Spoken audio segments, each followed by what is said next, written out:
Okay, ladies and gentlemen, thank you very much. We are about to start, and thanks so much. This is what today is what May 7, 2025. After a long weekend, we are here, and I want to welcome everyone. I want to say thank you very much for your time.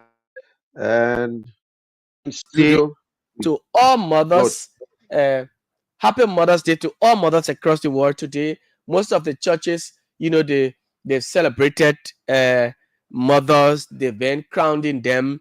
Some of them, I went at Zion Grove Baptist Church today. There was this mother. She was being honored as Mother of the Year. Congratulations to all of the mothers. Congratulations to all of you who are, you know, mommy, especially Komasa and Gaima. I'd like to say Happy Mother's Day to you, my beautiful darling. And I'm not here alone. The panelists from the US, they here. Mr. Mone Kishen, our new president of the Kear Humanitarian Foundation. I will announce the main position. President No, here Mone Kishen, the coordinator, general. overseer, and coordinator. Yeah. Man, you couldn't wait for the CEO to announce it. You're quick to announce. No, no, You're no. quick to announce. I'm doing it for the Okay. purpose of But appearance. anyway, that's a good thing. And let's just go straight into the show. I Mhm. want to say thanks. Happy Mother's Day to all our beautiful women out there and to all mothers, to every woman that whether you have a child or not, we want to say happy Mother's Day. And we all tired. You yet the voice will be cracking up. It's not an easy thing. We were up yesterday up to 1 o'clock. I know Andrew, he went home because he had to go to the airport and take his daughter to the airport. He and the CEO. So I was surprised that they own. And we that did the work on this side, but Jefferson called me this morning to ask me if we're taking a rest. That's not how they do it, Jeff. We don't take a rest. Yeah. Mm. So I want to welcome Andrew. I want to welcome our man in the studio there. Where is I call it, man? Where his name? Just call your name again, my man. Miss Why I Tula. see the name up there? Do huh? Yeah, Tula. Plus Do sour. Tula oh, Sound. okay. Plus sour. You And see? welcome, Andrew, and welcome to Chris. I don't know he shut it. He was on, but he shut it off. You know how to play all our little jingle and whatsoever. And we got some little things that will show you guys while we go through. Like we promise our people that we'll show them the rules, things that been going on in Liberia, how they're touching the roads. And I told Jefferson to do a drive through today through the main street from St. Paul Bridge all the way to the studio, but just take a little bit of photo. So I want to welcome CEO and welcome Andrew. How you guys doing, man? I've since last night, since this morning anyway. Thank you. Yeah. We Thank you, guys. thank you so much, man. Thank you, Mr. Tola, for coming in studio. Thank you, Yeah, C. thank you so much. I think who was in studio yesterday when the program going on? It was Tucson. Tuesday. Okay. Tucson sleeps here every night. Yeah. Yeah. Oh, okay. All right. Okay, guys, we want to say thanks again. It was a long day. Finally launched the foundation in the United States. Finally, it have been launched after all the planning and whatsoever. I want to say thanks again to Chris and the CEO, and thanks to Andrew, and thanks to Mrs. Jeff and Josephine Kia for hard work. It was elegant. People enjoy it, but we have to say, especially the librarian, no matter how we dress, we You still have to love the novel. you have to Yeah, tell the people. You give them a brief. Maybe Andrew yeah, can do that. Give them yes. So the vibe that we had yesterday. yeah, Then so everything that was it that was was it was elegant, and I want to thank the Liberian people that show up. Some pay for the ticket and they were able to go there, but at least the support was 100%. And those Yeah. of you who saw it online and the comments were great, although some of the comments they say we cause too much noise. They say no matter how Liberian people dress, they cause noise too much. So that's some of the comments now. And I say, listen, I don't know because we're from this. I don't know. They just in our system. But the You from the program was southeast? nice and the MC was great. The guest speaker was great. So far, everything. But listen, We don't expect it to be 100%, but for what we did, and I want to say thanks again to the CEO for standing by his promise.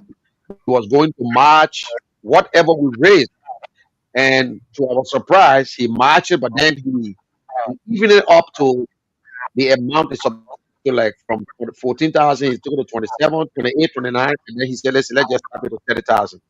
But that was a good thing. And I want to say this again to Liberians out there. Please, if you see anyone into non-profit business in Liberia, just know they are doing it because of their current generation. They're just doing it. If in Africa, and you say you get non-for-profit, maybe you get something. But in Africa, in Liberia, just say yes, this guy or this woman is giving back to the people, and you got to do it with passion. You don't give it and complain. That is why I tell people, you give and you complain a waste of time, because sometimes I try to embarrass it in a way, but you give it something out, that means God will continue to bless you no matter what happens. And this is what I carry. There's a special quote by Albert Pink, P-R-K-E-N. He said, whatever you do yourself, do for yourself, it will die with you. But whatever you do for others and the world as a whole, it will remain as immortal. So whether you get a child, you get whatsoever, any good that you do for somebody, it will continue to go, because you're changing lives, you're touching somebody. We can't go all over the country. But what yesterday, even the notes that people was writing, no, if you are in a Pennsylvania area and you show up, trust me, you miss it. The food over, the drinks left over, the people themselves left over because they're there, and it was great. And you know, Andrew, the last and left, and they had to go to the airport. We were cleaning up. Nobody was showing big shot. Chris was there cleaning up, and his wife cleaning up. Other places, people would say, you know what? I see you guys, bye. But they were all into it. And I want to say this again in this public manner. Chris, thank you very much. Tell your wife thank you, because she's your supporting arm, and she gave a very touching story. But everything was excellent. Everything was excellent, and we're looking so good, and we enjoy ourselves. Andrew, you have anything to add on it? You're muted. You're muted. You muted, Andrew.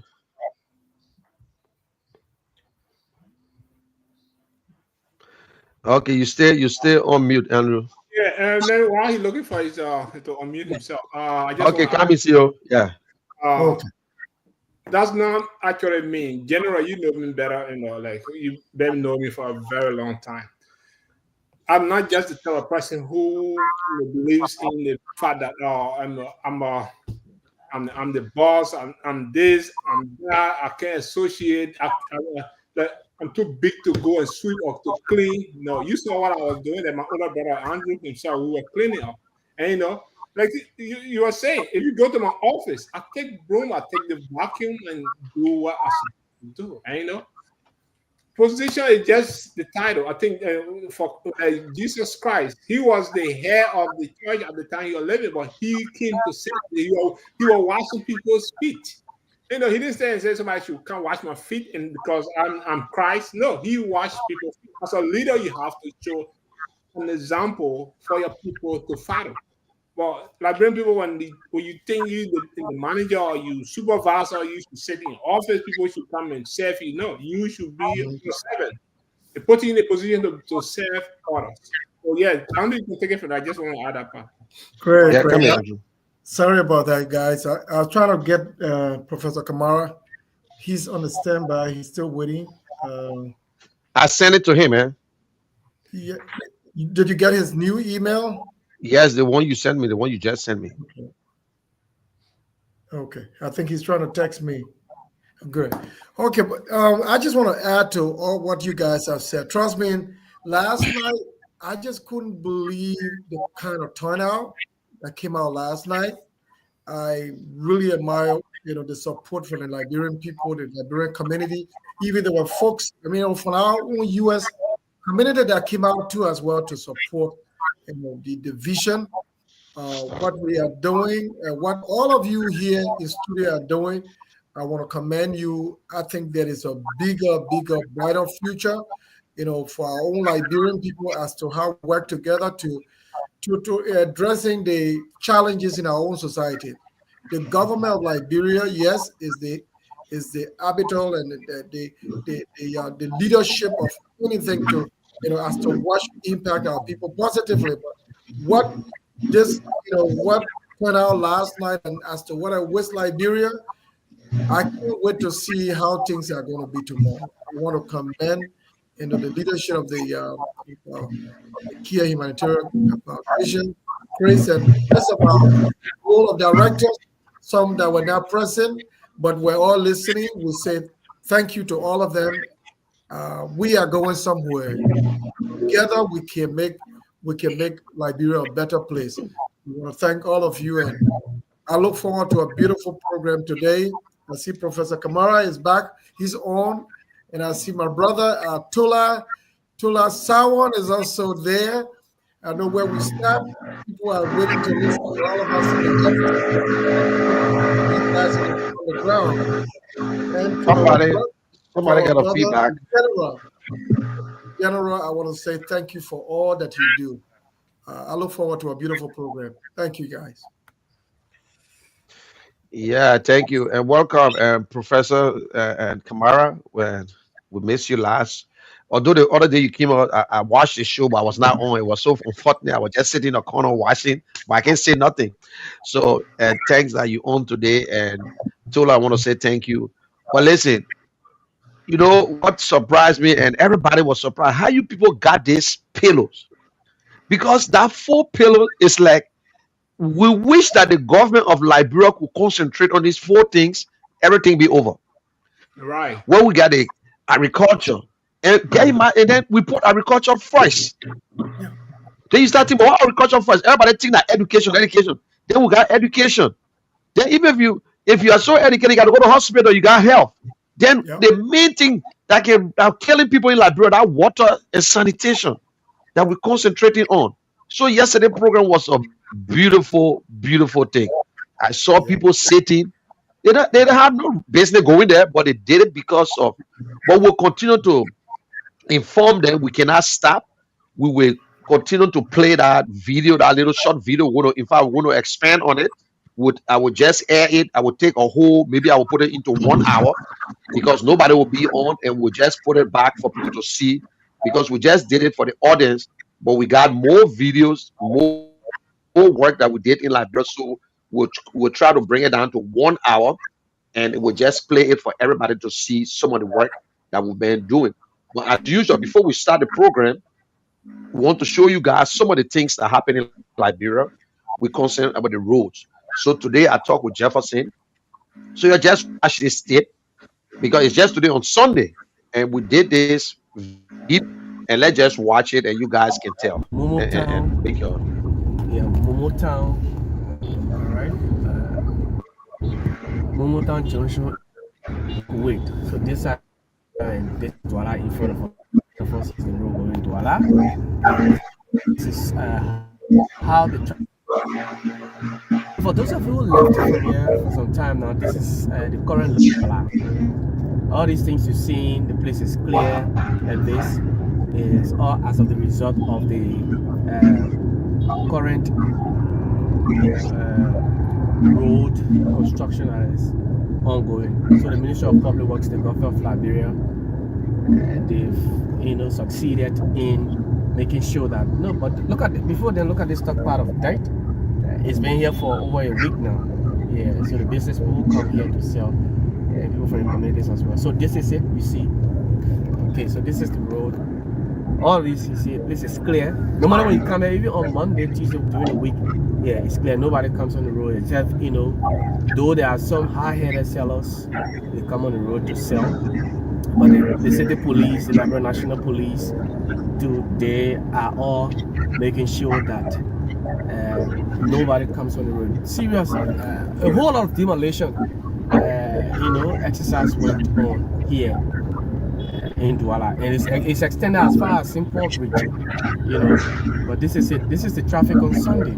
People still come here on Sunday. When you come here Sunday morning, you will still see people selling. Yeah, which is a normal thing for Liberia. On Sunday morning, people come here to sell every Sunday morning. Yeah, so this is the road. This is the traffic.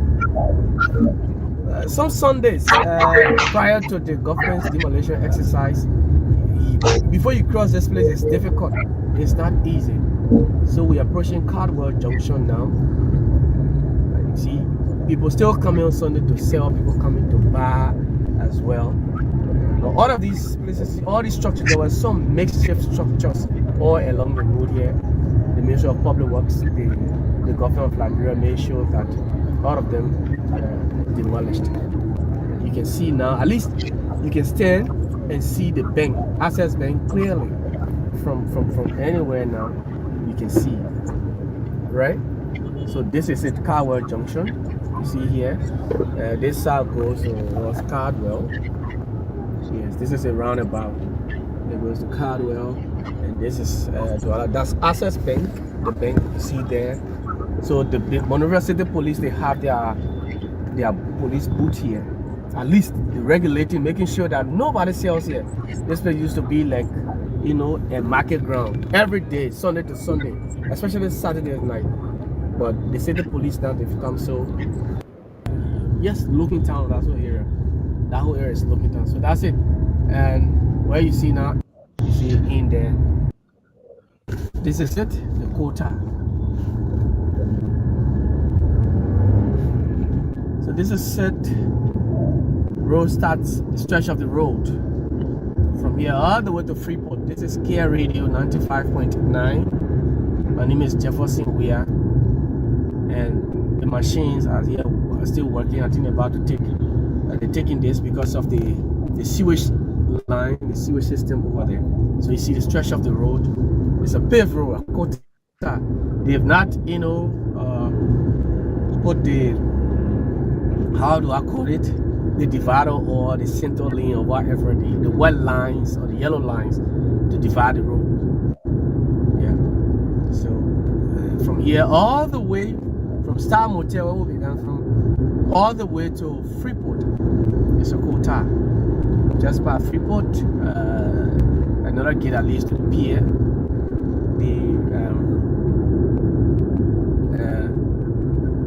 This is Bilema Junction. Bilema, not Bibima, but Bilema. Going. Fanny Brothers. See Fanny Brothers. This is Fanny Brother Warehouse. And this is Sawmill Junction. Here, Sawmill Junction. You see Diamond Food. And we're going all the way. We're going. That's the stretch of the road. Alright? And where you see.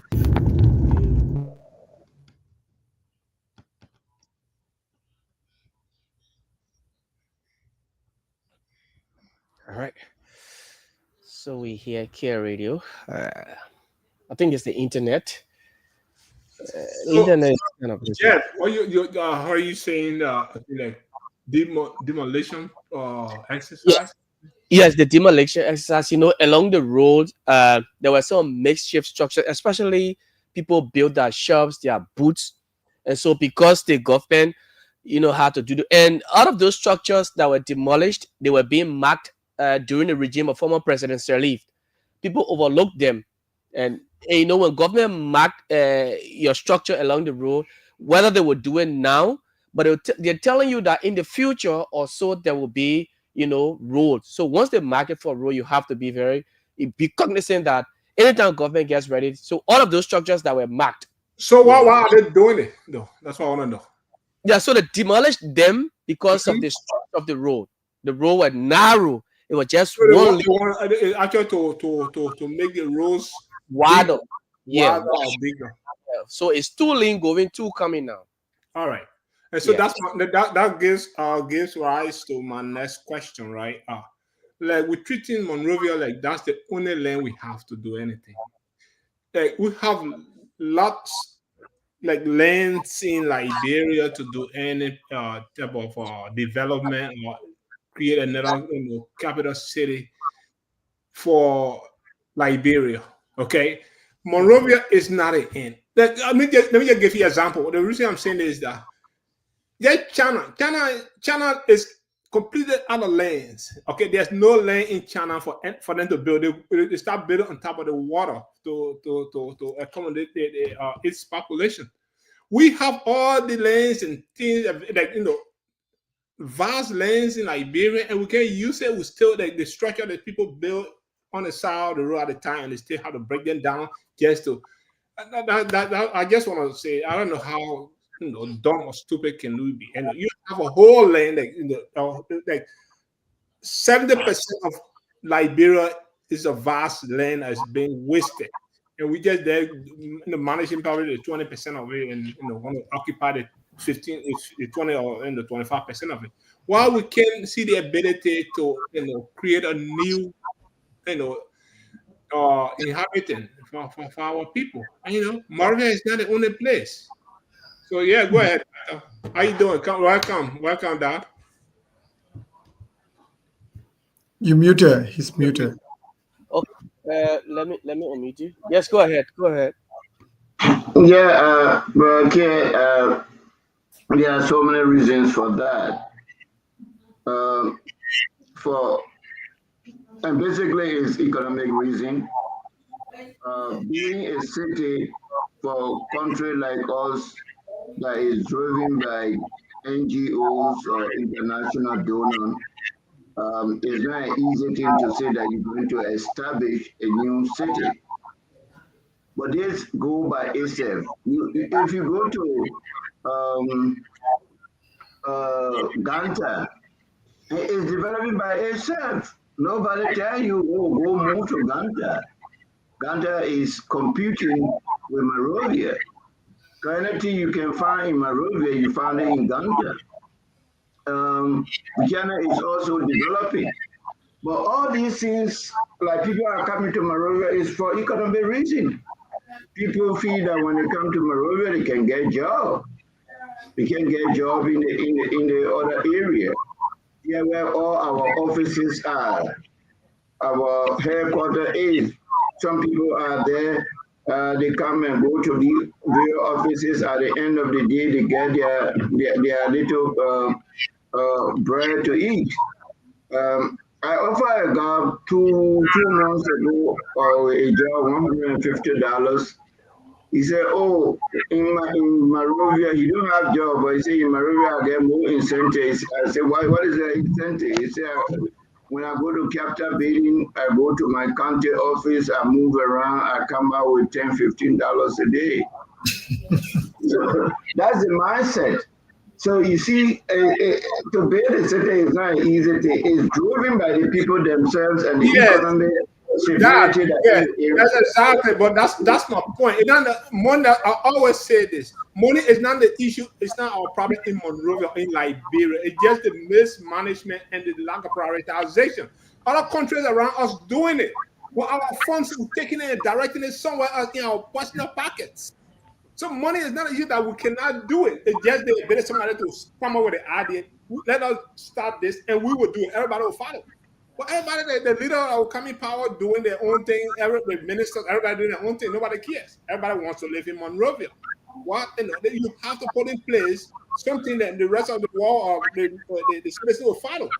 Or any government that will come after you will take where you left off. But there's nobody that will come and say, "Let us start this." Nobody having that discussion. That's my frustration.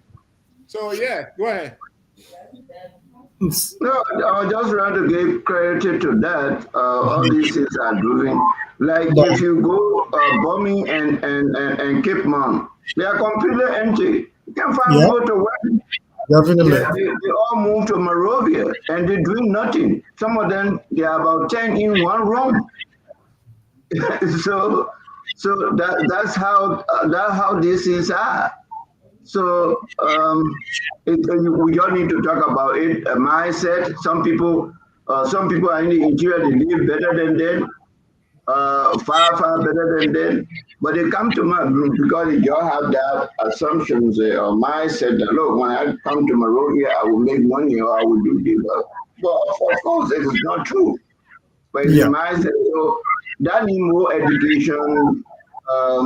It need more education to direct this mostly the youthful generation we have. And most of those are not going to school. It's a very serious challenge. You Yeah. know. I just wanted to add one or two things to what others have said. What is going on in Monrovia? I have worked with the Ministry of Public Works for some years as well, and but aside to that, what you find in Monrovia, and like Professor Kamara rightly said, is an economic issue. Is more economic driven in terms of you got better life. So you have this huge, and it has been like that over the years with urban migration. The urban migration, you won't believe the population that is in Monrovia is almost the size of the rest of the country, all because we have not been able to decentralize development. We have not been able to decentralize a lot of opportunities that are also workable in the leeward counties. So as a result, everyone tend to migrate to the city to look for better life. Now, as people migrate to the city, guess what? The population that Monrovia can hold become very unbearable. You got everyone like living on top of each other. So it become also an issue. How do you contend with this population in terms of feeding them or how people survive and all of this you have. So you have these little petty market here and there with overcrowdedness. You have people in the streets that even come as far as to the main city, Monrovia itself, at the main center of the city. So you have all of these people that have been doing this overcrowdedness along the roads and all of that. As a result, even government to be able to fix the road network, the maintenance of these roads over the years have become so much delayed because you have people also here and there making market living along the low makeshift huts here and there. Now, that poses even a challenge to development. The city become more dirty, the city become more overcrowded, and things tend to get delayed. So when you see them walking along the roadside, it's just to tell you that the structures that we have had in the past that make your city look very beautiful are no longer like that, and we need to mark and remove all of these things here. So those are things that are going on. They tend to maintain the roads. They tend to also bring decency to the city. If we don't do these things, it's going to be very, very difficult. You got to take that high standard and get the capital city well structured so that you take the same structure in the leeward counties so that Liberia become more better for all of us. It's hard. Development, we have to do it. So I want to commend them with what they are doing.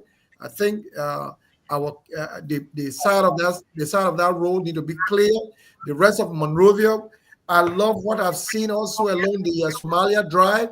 That's how our city is supposed to be. Once you set that and become that very structure that you need, then you start to spread to the rest of the capital city and to the rest of the country. That's what is going on. Yeah, and that's true. And Andrew, the government got to put their foot down. I know Yep, they need to do a lot of work, but sure. if we continue to be in this quote unquote Liberian people, hey, let's feel sorry for the people. We're not Yeah, going nowhere. no. Because I'm looking at the road from Douala, from that place, and imagine at 5 o'clock tape you're looking at it, 5 o'clock in the evening on Sunday. Wow. You go over there, even on Saturday, thank God, in fact, there's a barrier. They're supposed to be behind it, but it's not an easy thing. It take you like sometime from that place to Lookington Junction, you were almost 1 hour in the traffic. The Yep. people are all on the street. We got The to get road them off the network is street poor. for The their road own network is safety. poor. Yes. And in fact, you saw the way the bikers driving and riding the bike again. No, so it's not an easy thing. It's easy to break down. It's hard to build. So The it got to rebuild. take time. But at the same time, we got to hold them. At the same time, we hold ourselves. Mhm. We can get all the things straightened up. So that's it. So let's just go into what maybe we'll again. We were talking about agriculture. Let's hear All right. Andrew. Yeah. We'll Tola, talk Tola, about want to say something probably for yeah. introduction? Come in, Tula. Um, well, Okay, I good evening to everyone. Good evening, CEO, General, Uncle Andrew, my professor. I my own comrade in studio, Brother Jeff Weir. I want to say thanks to all of you for the program yesterday, the one that we dedicated, the project we dedicated on Friday. Yes, I thanks to our team. Thank you. Well, All right. thank you so And that was much. a dedication concerning water and sanitation. Yeah, it was So let's awesome. go. Yeah. So, see, I just before we go, I just want to give a little update, and this is serious, it's alarming. The drivers, the Western region drivers, they have come up with this release. Those running on bombing Cape Mine and Bapolo, that beginning tomorrow, May 12th, there will be a go slow action. That no car will leave from Monroe, from Douala to the Western region. The reason is because they have alleged that the police that are on the highway are giving them a hard time. They're giving drivers more than one ticket at a time. Just on the scene, they will go around your car. For example, you have a broken tail light, they give you ticket, and then they go around, they see maybe your view mirror is not correct, they give you ticket. So they have played. Oh, yes, and I saw the tickets yesterday. Some drivers, they displayed their tickets yesterday. So tomorrow we will go and see whether their action that they have stated, they will carry on their go slow action for 3 days, Monday, Tuesday, and Wednesday. That the government should come in, the police director should come in. Why is it that they will give driver? And so now they give you ticket for $50, $60. One driver, they give you 3 tickets, 150, 160, 140, sometimes 75. So they say it is not good for them. Tomorrow This they will US dollar or liberty. US dollars. I'm telling you, I have some Please, tickets for US dollars. US let us sell the dollars. car. Yeah, so they say they're not all those who are going out of town tomorrow, they should just forget it. Those who are coming, they should just stay, but their cars will be packed tomorrow up to Wednesday until the government can step in. So that's the latest. So what happens if you don't pay the ticket? So they will give you ticket, you have to go and pay. But they say, I think they are saying that it is not right, it's not doing it any good. Because why will you give somebody 3 tickets on the spot, different prices at the same time? The same time, not to go and come back or another day, but on the spot, they give you 3 tickets, $50, some 60, some 40. Yeah. And their license, their driver's licenses, some of them, yeah, in fact, $45. But then they give you ticket that has exceeded the license. And they are saying that they receive information that it is an American system that they've brought into Liberia. So they said they're not aware of that. And for that reason, they will stage a go slow action tomorrow. No vehicle out of town. No, and tomorrow is a major market in Ba. So I don't know how this is. So tomorrow we hope to go Douala to go and see how effective that will be. The team will go in Douala tomorrow. Yeah, we still get more time to talk about agriculture. But let me just say this again to our people and even the police. If a man don't have a driver's license and you only gave him a ticket and he still take the car along with him and you took the old driver's license, because what to do? There's nothing there to show that when you gave him ticket. Chris asked a question: how he will pay? How you know he may will pay? You don't get no information on him. But if you take the man, if the car is not registered, you need to impound the car. If the car has like a broken tail light and whatsoever, give him a ticket and some kind of way, either that car got to still leave the street because some of them don't have a headlight. What are you keeping them there for? You see, look, even in the Bible, David was a spiritual guy. At the same time, he was a military man. He did things to people, but he go back and pray. If we don't put our foot down, it will not work the way it's supposed to work. But the only thing is that I gave him $1 US dollar ticket. They gave me ticket for parking in Douala, $75 US. They ain't give me a ticket, but the time I go to the place to go pay. How Yeah, can I that's pay just for a short time for me to turn around? I put a boot on the car. He said the charge is $75 US dollar. Your currency is Your currency is not. Thank you. and the Even Charles in the great United States, if I park somewhere and the police come, maybe not $39, but they will still, I will pay because they got all my information. But you know, sometimes the way we do these things is too harsh on the people. It's too much. If you get a man 4 tickets, won't On the sell it. spot. He won't sell it. Okay. But anyway, let's All right, let's get back yeah. to Dr. Kamara, go ahead with some of urban his. agriculture and community farming, as I already called it. That, what do you have in stock there? What you want to tell these people concerning this? Because for me, I believe in this small little garden thing because that's what we can stretch our hands. Everybody, you know the whole thing. Those days, right in our yard, where we used to take our potato grains, the woman would take pepper from there. But now you don't find these things anymore. You go to District 17, you see a lot of free bushes until we have to give our land. Jefferson went there, give it to somebody, say use it. I think it would be better safe for them to use it when you're not ready to build. It will help them also to sustain themselves. What you got to say on this thing? What you want to add on to it? You Well, the expert. we said last time that community farming it brings a lot of development and also human resource development in terms of availability or accessibility of food in the household and as well as in the community. It gives you an economic opportunity because if you grow enough food, it'll create job for people, even in your house. It provides food for your house. The food that it provide, it make those people in the house get a job. They can't just sit down idle and playing Lulu and other things every day. The time they will play the Lulu, they can get outside there and they will have a job to do. And with that, it create job and it create also income generating opportunity for them. Um, some people look at urban farming differently, but it's a more crucial thing when you start to talk about nutrition of the household. Uh, if you grow about 10 pepper, you will never go to market again when it starts bearing. And the 10 pepper, we actually say economic harvest of a pepper will be about 3 months long. It can even go to a year if the backyard garden. And if you go 10, you will not be able to use all. You could sell the surplus right in the yard around your community. That will bring some money for you to go and buy other things that you are not growing.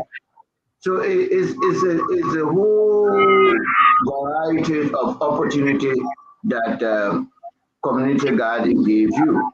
Now the concern is sometimes uh, where we are. The major concern is accessibility or availability of land, and that's why sometimes we consider community gardening as a vacant lot farming because you can use any land to do community farming. You do need a bigger place, you do need a well, a good soil, and other things.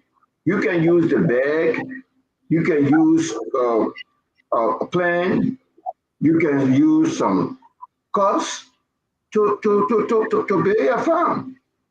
Anyway, like nuclear, you have to input maybe your soil from somewhere and then put in the bag and you can start growing.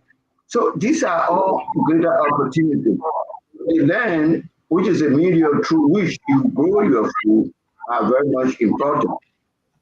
And as you were just saying, Mr. Chris, that hey, my dear, it is not only that, but also it creates sanitation. There are a lot of areas you will see grass growing all over abundant area. Nobody care for it. If you just put that into community garden, you will see how nice that area will be. No grass will be there, no snake will be there. The pool is not through feces and other things. The area will be clean. So that also have a greater implications or tax for the city mayor.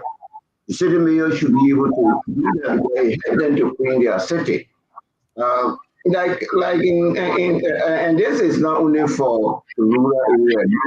more needed in the developing countries. But not only that, right now, we are doing urban gardening here. Right now, yes, I think when Friday, I was able to go to our site. I have registered about 25 persons. We can get all the land for the people. And these people are very serious. As I narrated the last time, some of the people, like one woman, she have about 2,000 plus beside what she is. It's what she sold, about 2,000 plus of dollars. You see? So people are so eager. We have a lot of people coming in every day calling me. We don't have the land. We don't have the land. So I'm now moving around looking for land and all that. So in Liberia, that is not much challenge. It just somebody should be able to organize that. Somebody should take the initiative. But we always talk about the frontline people are the NGOs. Because we are NGO driven. Everything we do in Liberia is no NGO, forget about it. Our education, our agriculture, our health, and all that. Right now, we have more challenge than USAID have left. Liberia suspended their activity. We are more challenged in every aspect of our development. So, even mental health, we see a lot of people moving around. If you assess a Monrovia, trust me, if you really do a very good analysis, about 40% have mental health issue. Further, but community gardening can heal that because community gardening can help you, can provide a therapy by somebody just not sitting down thinking and most stress. Community gardening activity can improve your health by providing your therapy by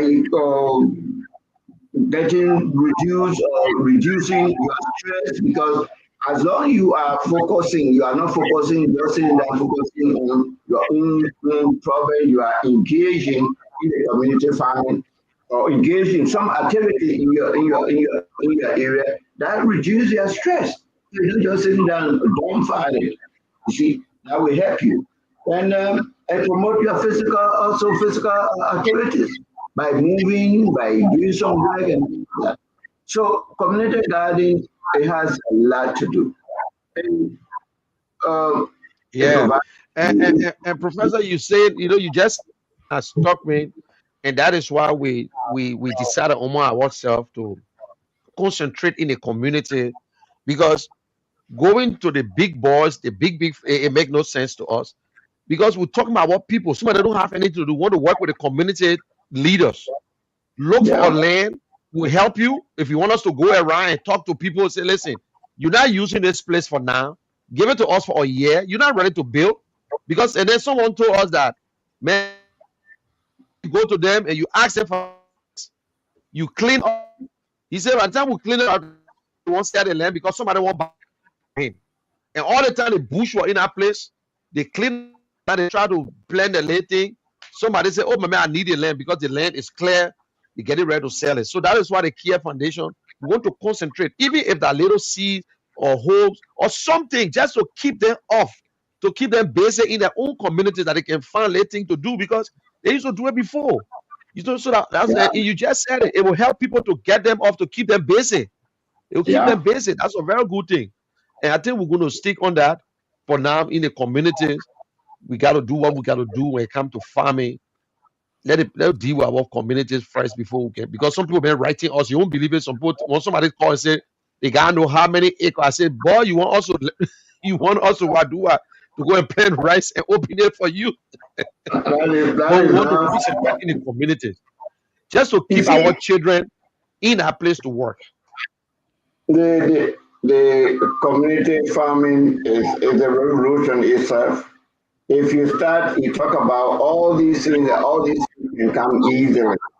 But just have an example of a good size of even one lot, and you make sure that one lot is successful doing it.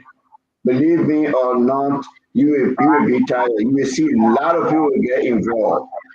A lot of people get just in a community, few communities just make sure that they are well organized, they are well planned, and everything. When they start producing and selling the surplus in that same community, you will see people are, it will be a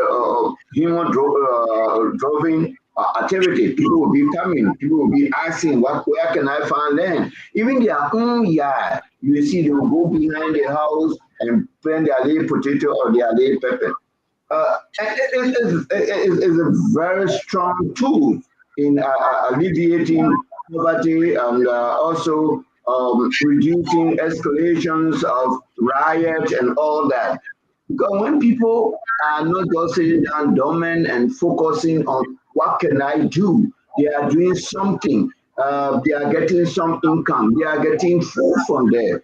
They don't like any violence. They don't want to get engaged into those type of things. So that as I said, itself is a physical therapy for people. It reduces their stress and other things. Mr. We Kamara, if I will ask you this question. economic In opportunity. Liberia, most of the farmers now, like I went to Tori, even in that district 17, go all the way up to Clay Ash, behind Clay Ashland, I see they got a free land. And people who are doing farming, they are older people now. They can't do nothing. How can we encourage the young people to get into farming? Because everybody looking at different things. I know some of them who did agriculture, but now they work in finance ministry. They don't want to even dare to themselves, but they are young people. But when you look at other African countries, you see young people. How can we encourage our young people to rather go to that soil? How can we do that if they even ask? How you think we can do that? Oh, you see, the example is myself sitting down here. When I was in school, I was very good in mathematics, chemistry, in the science area. And then all my high school instructors, they all advised me to go do engineering. If you check my record in University of Liberia, I went a racer in engineering college. And before I had a draft, people start came across some of my professors. They say, "Look, what are you going to do now? You have now entered in engineering. We know now you have to decide what type of engineering you want to do. I was thinking about civil, but then I have economic hardship. My father was primary chief. We have about 25 children. He cannot cater to all these people. So I was having a challenge of having even food regularly. So maybe the school fee we can pay once a month, but then you have to travel. Our living, way to Play Street, you have to travel. So what happened? They announced about some intensive incentives for agriculture. It was by the time you enter University of Liberia in College of Agriculture and Forestry, you automatically get a scholarship. Automatically. So some of us say, okay, we want to do this, but let us go that way. I went to university. In fact, I didn't drop. I went straight to the college. I got my 100% scholarship. Okay. Now, when you have the scholarship at that time and you do very, very well, your line ministry will also invite you to be a cadet. Like me, when I went to university after my first year, I did my first practical. Hey, Chinawe was at the ministry. I took my grade sheet to her. She said, okay, go to human resources. You are a cadet here. When you come from school, maybe 2-3 times a day to do. So that make agriculture attractive for young people. The second Okay, thing was okay, Prof. immediately. I will come back to you, Prof. I don't want to take everything out of you because we got more time here, and Okay. because there's another guy, a young man, and Tola is sitting in there. He's into this agriculture business. And you see, those days for you guys, there's some. I wish they could bring these things back, where you got this of qualification work job or whatsoever internship. You're doing something and going to school. Now you don't find it in Liberia anymore. Chola, No. you're a young man. Tell me how you two can convince the other young people to really get into this thing, not to just talk about it, but to really say, yes, I'm concentrating. I'm not going to do pepper. And you see this young guy, but I see no older people still doing gardening. Even the picture you sent us, I don't see no young person on it. I see the old man then, they still doing the gardening, and the young train, they're not doing the talking. So maybe you one of the young boys who doing the talking, but the picture you sent, I saw older people on it. So how we can convince our young children that agriculture is important? Thank you very much. General. The first thing you enjoy doing it too, you enjoy it? No, I don't enjoy that. Okay, go ahead. Okay, great. You know, for the young people in Liberia, including myself, I got involved into this agriculture, the field of agriculture study issues in Liberia. We have the passion. Some people had the passion by then. Now, some of our colleagues don't have passion any longer to even further their education. One, to even get a scholarship in government. You see a finite student getting benefit from the agriculture ministry, going for vetting process. Minister has their own interest. They are giving you employment outstation. Those who in the country office, their benefit and you is almost 50-50. They don't really give you attractive salary to work outstation. Wow. So, for example, if you an employees of agriculture ministry, let's say for example, as a district officer, district agriculture officer, and then a man who assigned a country office, he and you make the same salary. If that 250 in Monrovia, outstation will still be the same 250. So looking at that, you go in Maryland, sign a Grand Crew, where you find very, very poor education system. There is nothing really you can lay your hands on to say, yes, I'm improving my study or I'm learning something new. And the salary disparity become issue. It become issue. So at the end of the day, you will see the young people will drop their test. Even in Mosorado. Let's drive now to go Cruiserville. You will see land, the land space there is encouraging. You will see land. The kitchen garden people, they are doing well. But if you put your best into it, the policy maker have interest in those who call on talk show and pressing them every day. Yeah. So I just wanted to add one or two Yeah, things. but I will ask you, Andrew. Andrew, I want to come to you. Yeah, okay, let that. I see, Professor. He said that I will come back to Andrew. That's something I want to I just want to ask him one question. Yes. Yeah. So, Tola, what do you think Kear Humanitarian Foundation can do in the urban farming area or sector? What do you think? How can we be a force? How can we help? Yes. Okay. So From what Dr. Kamara talked about the community, farming, urban farming. How can Kear help? You being the face of the agricultural sector. good. I, as an expert in this area, work in both private and the public sector because I work with a lot of NGO. We did some project in different communities. The only county I haven't worked so far is Maryland. Did I play up front? Why you haven't worked? Yes, because I saw King Juice. No. You want to go in King Juice? No. Look, that's so key. You can drink for that. General, sometimes your assignment don't fit there, so you can't. I think Professor Kamara wanted to add again. All right, come in. I got to, cause I guess Andrew, I want you to add it into your thoughts. Let Professor Kamara come in. You mute. To answer your question, I see we can do it differently this time around with our expertise. One, we can empower individual gardeners. We can get it work. Two, we can organize the FBO. The FBO is a farmer-based organizations, grouping the farmers together. The reason why you group them together is when you have limited resources, And then you have about 250 farmers in one community or two community, a target communities. These communities, probably you may not have about even 50 wheelbarrow to issue each farmers.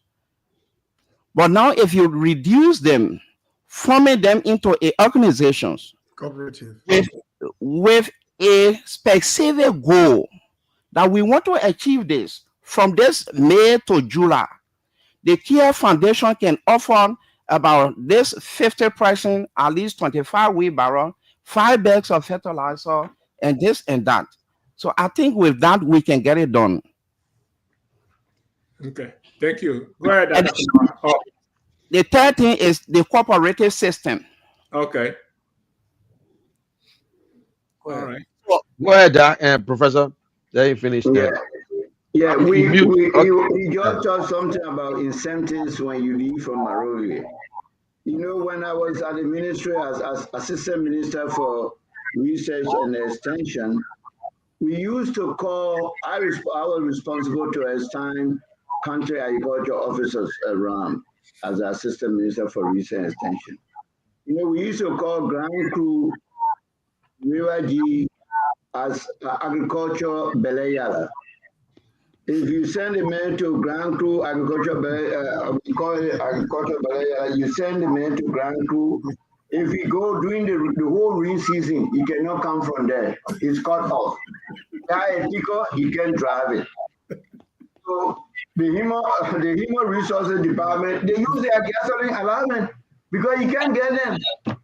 So why are you talking about all these things need to be revised? And one of the cardinal point of that road accessibility. Because if you have a road, then people will be able to get to this area.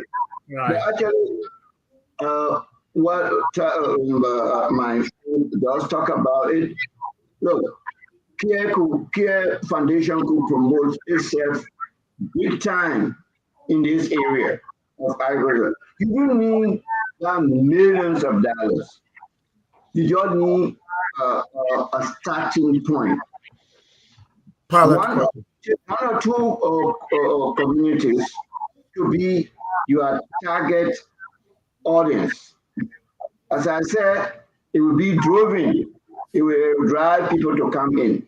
Look for a good sizable lot, one lot, two lots, and make sure that you really organize and put people there.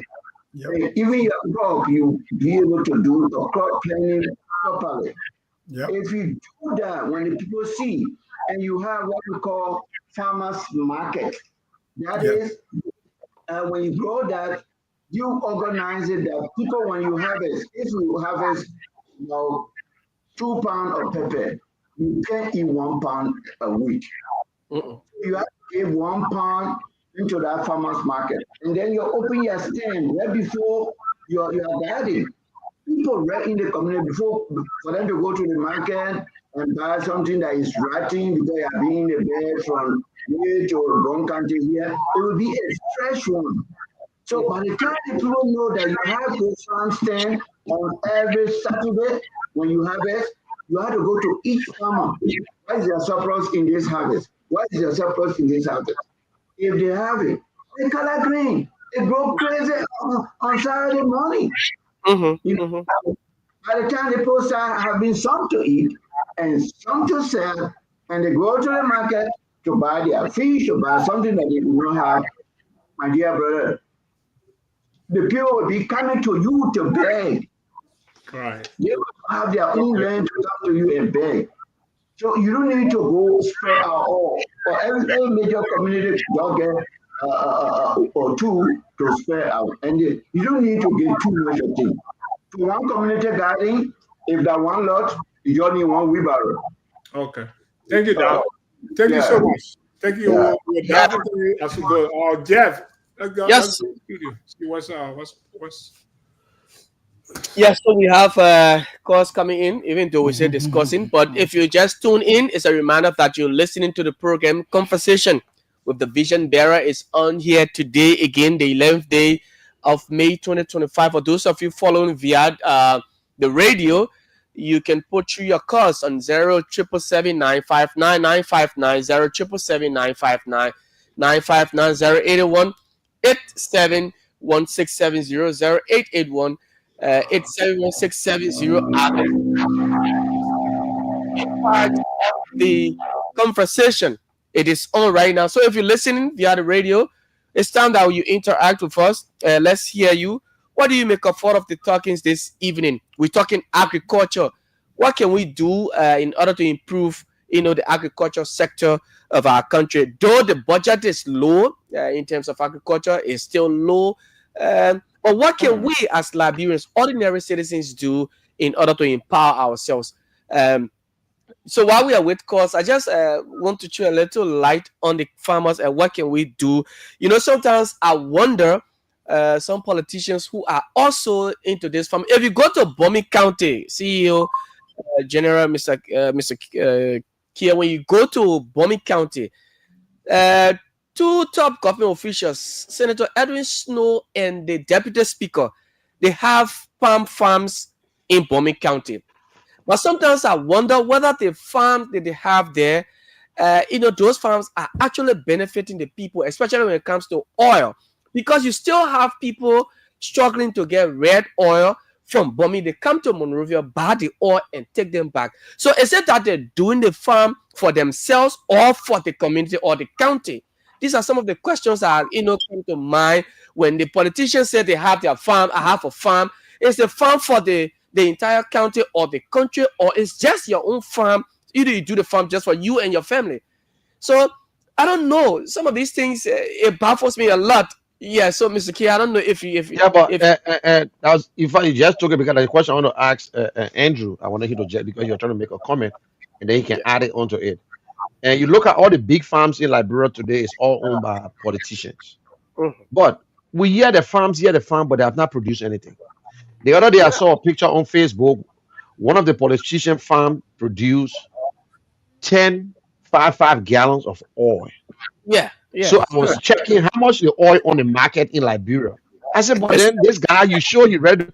And I saw again the deputy speaker. Yes, you said he got a palm farm over there doing it. But we still cannot see it. What they really doing? How many person they employing? The labor ministry really check these people to know whether they paying the people right. One of these people, because I saw them doing it or the pankana, and he was there working. So he said, only government official got the privilege. But we don't see what they do. We don't see the oil on the market. We don't see other people bringing the oil. So these are some of the things, and they got all the loans. They're going to the banks. Okay, the oil is expensive on the market, rare oil, but they have farms. So I don't know. All they got farms. All the big farms is owned by politicians. All the big farms. I don't know to go sit there. But my thing is that with the poor people, we organize something. We pay these people. We try to pay them and give them the money. But this same government official with all the big farms, that's how government wasting and losing money. Government need to say, okay, let's check on all the official farms and see how many people working there. What are they paying taxes? But nothing. Come in, Andrew, and give a talk. We'll go back to the studio. And when any calls come in, let us know, please. Yeah. Well, those are concerns that bother all of us. But just a minute. Let's deal with that. Then we can deal with the question. And then the question will go back to say, where is the Ministry of Agriculture? Where is the Ministry of Agriculture or the Minister of Agriculture that control all agricultural activities in the country?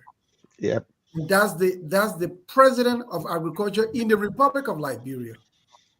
So when the president designates you as the Minister of Agriculture, these are the major concerns around the entire country. What even the smaller farmers do. What, say, for example, you have Firestone that is into another crop production, rubber, and you have other farmers. These are people those are businesses that bring in income for the benefit of those institutions. They pay off taxes from the proceeds and sales of sales from the agricultural products. So it is with the same bigger farmers we have in there, like the government officials who have this control in the counties and have the bigger farms. The question would be produce from there, sale, and when it's done, where is this money going? Are they paying taxes that go into government coffers that benefit government and then spread over to the people in those counties? They are the representation of these counties. And if Yeah. we have these farms producing for their benefit and income that derive from them is not benefiting the people well-being in terms of employment and other development, then what is the essence of the representation? Now, if you are not disciplined, you cannot discipline another person. So you got the farmers, you have the government representative, everybody just doing their own thing. So where is the regulation? Where is the Ministry of Agriculture as for the agriculture, the products that come from there? How does it benefit the people of Liberia? So those are the concerns. If there's no regulation as to how these things are supposed to be fully appropriated or how they're supposed to be to see people, the essence of the Ministry of Agriculture is there. Where are you? Where are the products? So Now, you see they do coffee production. By the time they get through, they send the raw products overseas. Proceeds from their benefit only them and their families. yeah. But Yes. has been, counties. Yeah. That's a question from your point, Andrew. I'm not cutting. That's a very good point. I'm going to ask the other question, the same when you're done. Isn't that a conflict of interest? Can anybody come in and say? Well, I think Professor Kamara come in. Not only is he a conflict of interest, I think it's only adding more power to them to have more power over our people become more, they go through more knowledge while they get richer and richer. Yeah. We've seen where even money that were provided by international community, these same farmers who some of them are represented, the money goes to them. At the end of the day, proceeds from them or whatever benefit of agricultural produce, the benefit goes to the same people. Where is the benefit? Where is the benefit to the counties in which they even do their businesses? Where is the benefit for the well-being of the people? But yet people are still hungry. So the Ministry of Agriculture has that priority is not there to regulate how these things are supposed to be done to impact our people positively. I will give it back to Professor Kamara to make a comment, please. Well, Andrew, you are right. And this question is twofold. I think we should encourage them to open their larger farms because they cannot do it by themselves. They have to employ people. I know. To employ. So that creates an opportunity for the people that live in that community. But what is very crucial today is that the monetary system that will be able to say, okay, say we pass, I think about this might be about 6 to 7 years. The labor term that they do. What do you call it? This payment, the lower payment they have announced in Liberia. Up to now, they are not. It's not instituted. Low wages. They announced about the low wages to be $6. Some of them, people are working. They can even give them $2 a day. Who cares? Nobody cares. But we encourage them to open that. But then they are not fairly treating the people that are working in those farms. Those farms are underpaid.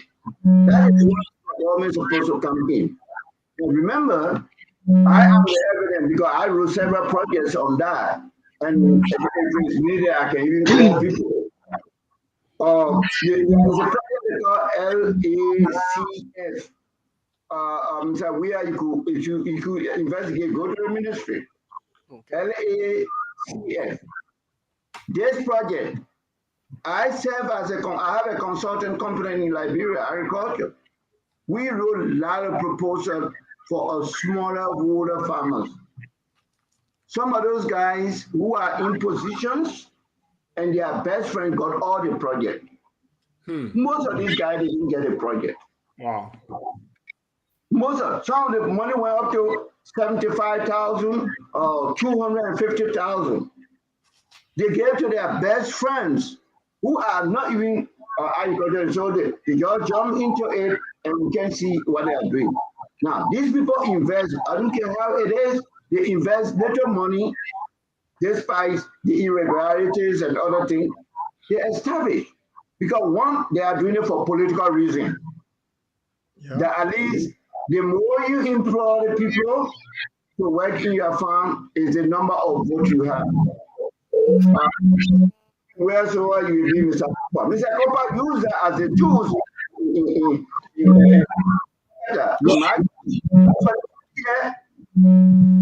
Yeah. his workers, You have any callers? using his workers to vote. Using So the he line. was boasting, the second time he was boasting about that, but he was underpaying them. As a result, they went and cast the vote against him. So he lose. So most of this time you see is for political reasons. Second is for their own economic benefit because it's a That's business. it. Nothing else. It's the economic thing that is a business. So most of them are exporting their like oil. They are exporting. No So they, structure. now, they are producing oil in all around that area in northwest is what they from the senator from Bapolu. He produced the largest oil. Senator Yeah, Connor. Amara. He produced Yeah. the largest. He will never tell you where he says, oh, he exported. See that? Okay? So how much did he pay? How much is he paying? So you use the country as a conveyor belt for your Yeah. own So benefit. they do that to get more people. Right now, my farm in Bapolu, the other boys they attract them because when they go to cook big food, they eat it, and I can be able to cook big food. I pay them, but I pay my and then Ministry of see, Agriculture. so they have a market outside market. They attract. Now they have oil company in Nigeria. Right now they are trying to refine oil. So they will be selling that because they can sell it higher to divide their margin with those companies instead of running around things. So they sell it to them because they're commercial business. But they are not fairly treated. And mind you, they're the one who get it. All the projects that UN, World Bank bring, they're the one who get it. Yeah. It's sad. It's a serious thing. It's a If I'm serious having thing. a school for my farm, Yeah. maybe I'm down here. That's the same thing I was saying, right? I look at that to be a conflict of interest. You can't be part of the government and overseeing, like what the doctor is talking Abuse about. of power. Yeah, you get people that give you grants. You in the government, you have the ability to get it. The regular citizen, you can take it. Let's hear from the audience. The lines are buzzing now. 077799959. This person, good evening. Good evening. Good evening. You holding the line? Hello. Yeah. Hello. Yeah, you live. Let's hear you. Good evening. Good evening. You live. Let's hear you. Your name and where you call from? Okay. This other person You here lost. is. Yeah. You keep holding the line. Let me get this one from this angle. Hello. Hello. 07779599590 077959959 This person, good evening. Good evening. Yes, your name and where you call from? Hello.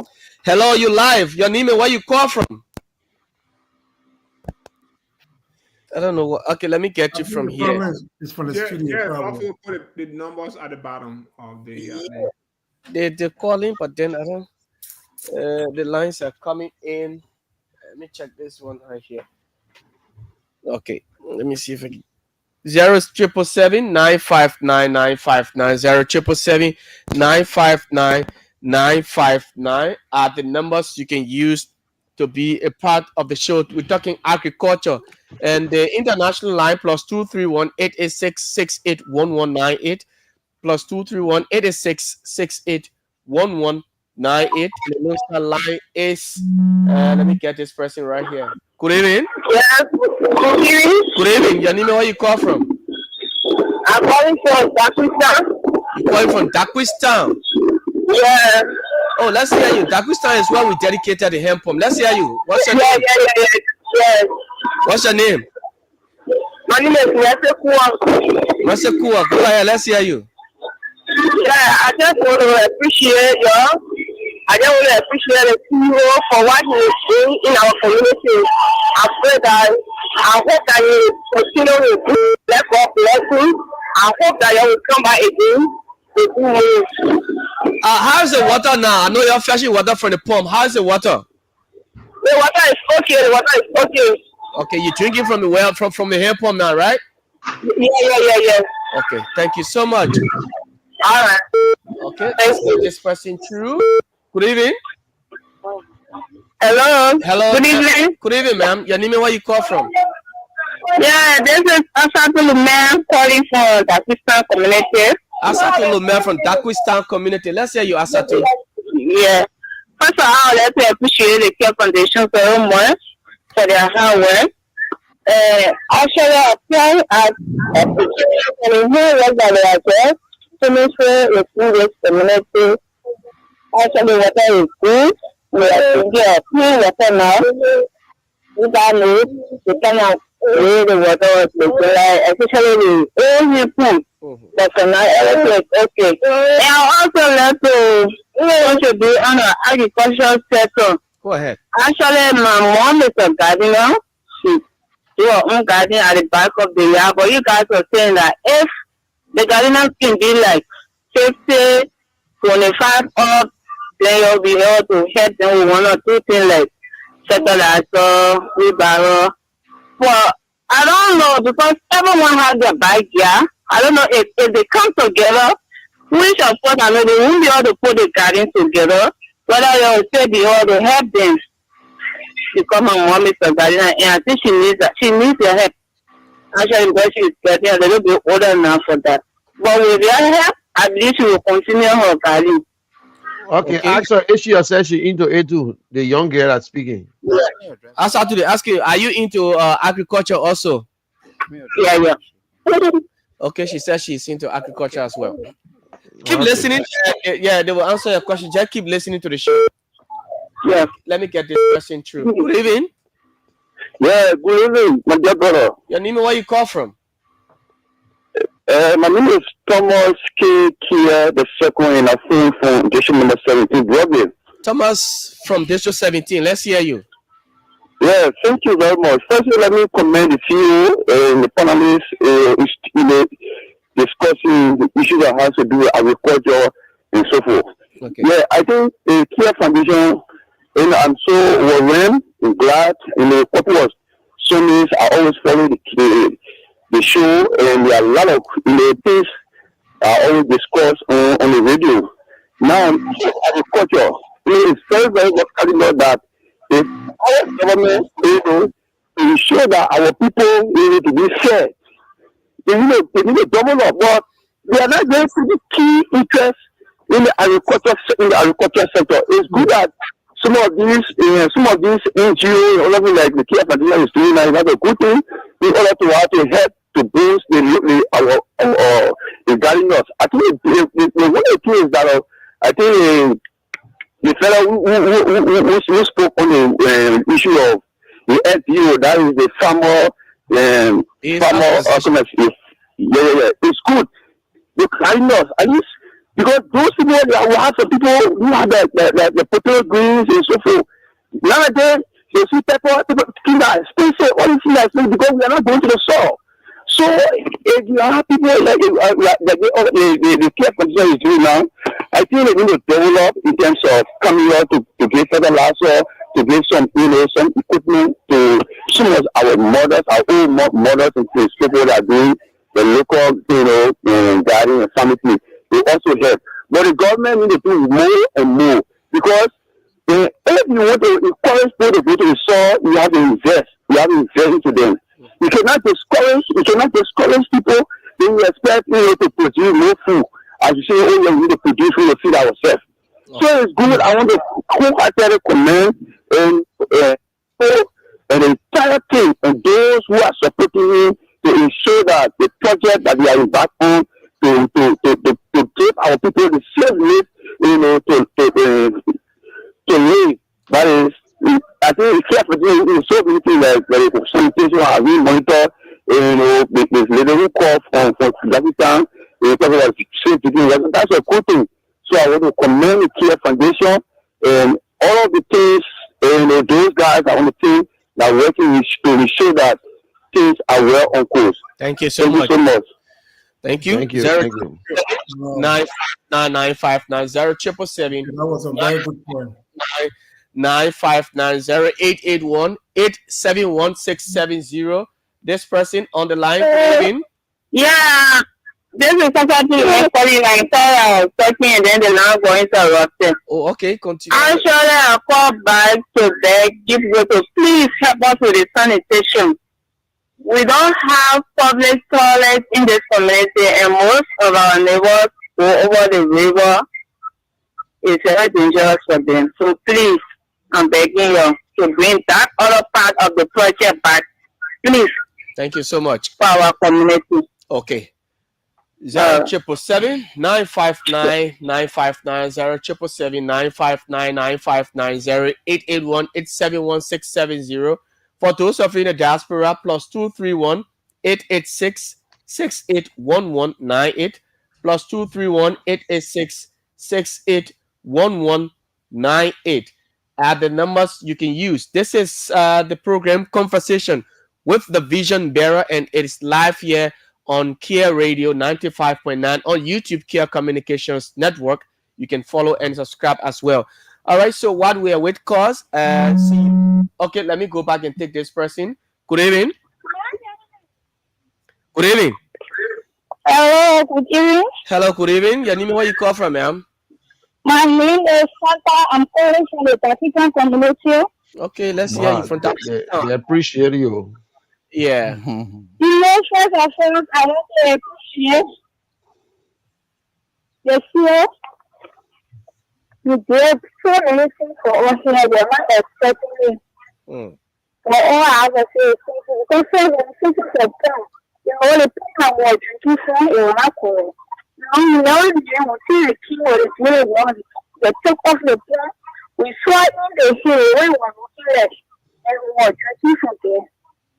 So, all I have to say is greetings to this organization. In fact, all I want to appeal to the agriculture.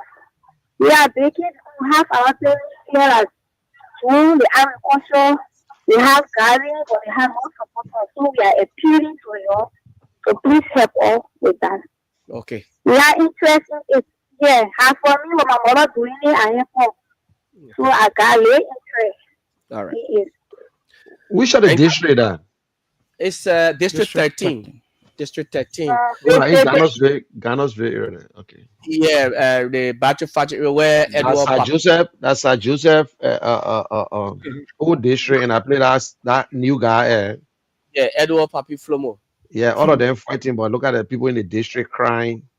They can't even see all these things that you see. General, and So wait that's until how we were. That's what now, we're and then closer, then they come back. Yeah. That's what we're talking about.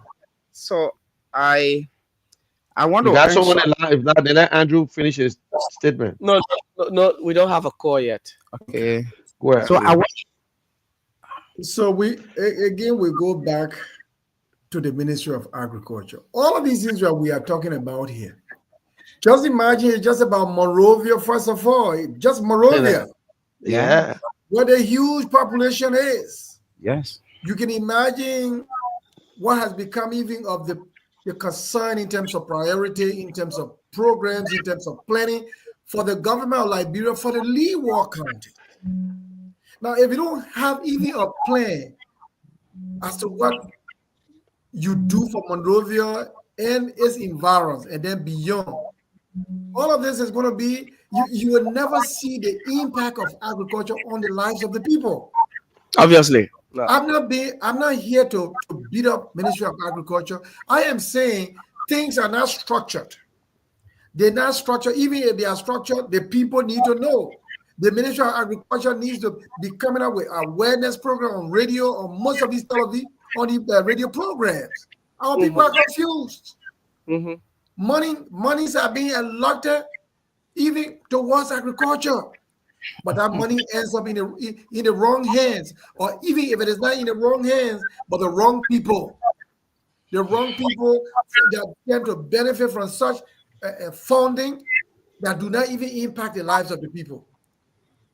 So the Ministry of Agriculture is on record, and also their feet, the feet is being held to the fire. That you need to show where is the impact of the funding that are being provided on the lives of the people. If not, I mean, then why is the Ministry of Agriculture there for? The country is rich, our land is rich, that we could do so much. But if things are not agricultural, trust me, from Monrovia, where the leadership should come from, nothing is going to happen in the rest of the country. Or else, I mean, anything short of that, people are only doing it for their own individual benefits. And all those who got the money for their bigger, maybe cocoa farm or their coffee farm, at the end of the day, that money goes into their own pockets for the benefits of their families. The country exactly. Sure. Where are we? So it is for the president, it is for the Ministry of Agriculture, but our people are suffering. You know, they all just want to be laws over the people. Every day is a busman. No, we need to diversify things in a way that, the resources need to reach our people. So I think that's a challenge to us also as a partner in the private sector. Probably with, in the future, I look forward to seeing the Kear Foundation having a particular farm that will serve as an example. That's what I was talking about. I wanted to ask an example. Produce coming from there, well structured. Every cash crop you can find. That when we have a success in one area, we can also replicate that in other counties, right? And help other farmers. The produce from there spread not only for them, but even on the farmers market, like Professor Kamara said. Yeah. What that was. Agriculture was doing these things county by county.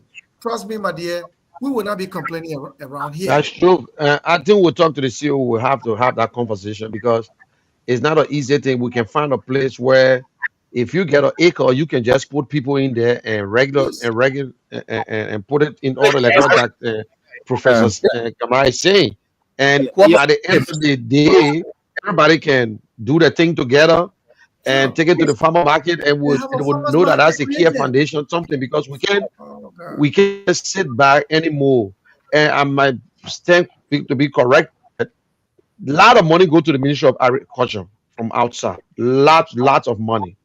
And you won't believe it. Some of the money that goes there is so much that the government itself can eat the money. But it's sad to see our people that they don't even have nothing. They're struggling. And these same government officials, these same representatives like district right now is me to see people in district they don't even have a public toilet. They're drinking water. The water was so bad off that these people could not even drink it. Look at these people coming on radio to say, "Oh, we're drinking the water now." How much it take for a representative, even if the government don't give you that money, but just recently fighting, living at the hotel there, talking all politics while the people in the district dying, and 1 year to election, right back into that district, they're going to vote for them again. Our people, you are listening. What else y'all want? What you really want to happen before you understand that I got to do the right thing myself? It's so sad. Professor, Andrew, to your you point, guys are with agriculture ministry. Yeah. Andrew, to your point, right? Yeah. What you are saying, like, I don't want us to be apologetic for saying the wrong thing. No. If somebody's doing the wrong thing and you're doing the wrong thing, so they can be able to change. We challenge them to come out. Let them come up and talk to Liberian people. Let them come out. They're scared. They don't want to come to the station. the good thing about this is a fair criticism. This station does not belong to any political party. So it's not like, oh, I want UP party that are talking about CBC. This is not about partisan. This is about the Liberian people. They deserve better. They need to, our government officials are being elected, need to do better for the people that elected them. If they're not doing that, we have the platform to criticize them. So it's not mean, oh, we apologize, we don't want to bad mob. Yeah, bad mob them if they're not doing the right thing. You elected them for a good job. So that's a fact, because we can sit there and allow these things to be. Look, we got to talk, my people. Yeah, there's a non-profit, but who told you the non-profit is operating in the country? If we don't get it right, let's say we order for stuff that the country we can't find. They tell us to pay for handling. They tell us to pay for this one. They pay for this sheet. Pay for this other one. We pay for everything. We're going to try our product from the port. Just to clear your container, they tell you, say you should pay for the man to the gate. You should pay for the pickup. I said, okay, I got my own pickup. No. You got to pay for this one. Just to get something out that's going to benefit people. You take chairs that you're going to distribute to go to schools. They tell you should pay for it. You take carpet box. You should pay for it. Everything. You call them from other ministries to come and to lecture just for 30 minutes. They tell you should pay them. So all these things, and we got to talk about it. So let know that these are some of the problems. Liberia is not a poor country. No. Liberia is so rich that if we're serious, no citizens will even work. But hey, you get a concession agreement with a company taking 97%, and then you taking 3%. For what reason? And they're taking your resources out. The palm oil now is expensive on the market, but we get one in Liberia, and we still sending our government officials and still shipping it out. We'll ask that how the government is broke. America will ship it. Nobody know what he's shipping it. Nobody know how he's shipping it out. But he got one of the biggest fine Bopolo. I think the woman know about one of the biggest. The people really abusing our citizens, man. That's it. That's it. Come elections time, they will come right back out and they care for these people in the community doing these things, and like right after they got elected, they political budgets. Go ahead. We need to be concerned about what I think, Kear, you are now serving as an advocate group for this smallholder farmer, which is very good. A good advocate. And one of the things that is very interesting about it, you started to demonstrate your advocacy. You don't just talk, but you do. And what I was telling you that if you want to do an album, my brother, yes, he talked about farmer-based organization. In Liberia, when I was heading the international organization, before you build cooperatives and all that, you have to build a farmer-based organization. I established 250. Even in River G, when you go there today, you ask for one camera, they will call my name to you. I developed them from farmer-based organization to cooperatives, because that's the line, that's the thing you have to go through. That's the section. But what I'm saying, that Kear Foundation have a very good ambition. When you start talking about first the nuclear issues that is pertaining to community farming, that anyone can do it. That is very important. Because when we have a full crisis, it's not going to happen in Pentecost. It's not going to start from there. You can go behind their house, they find their kata. It will start right to Monrovia, our capital city.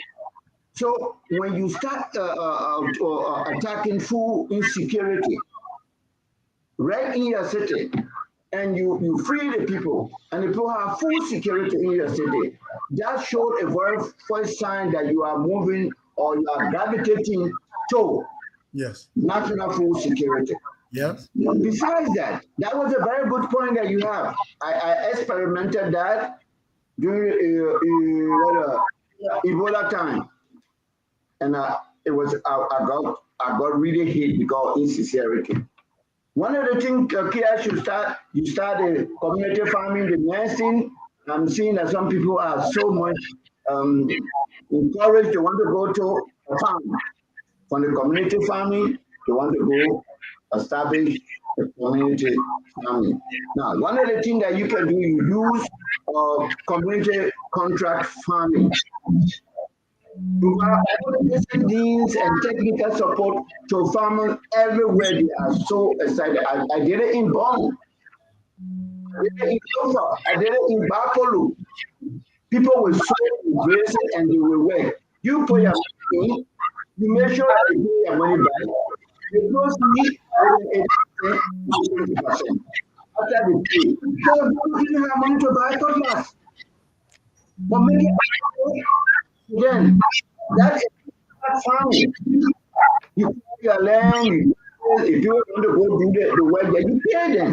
But at the end, the proceeds, whatever you spend, you should have a secretary or you should have somebody that will contact you whatsoever you spend.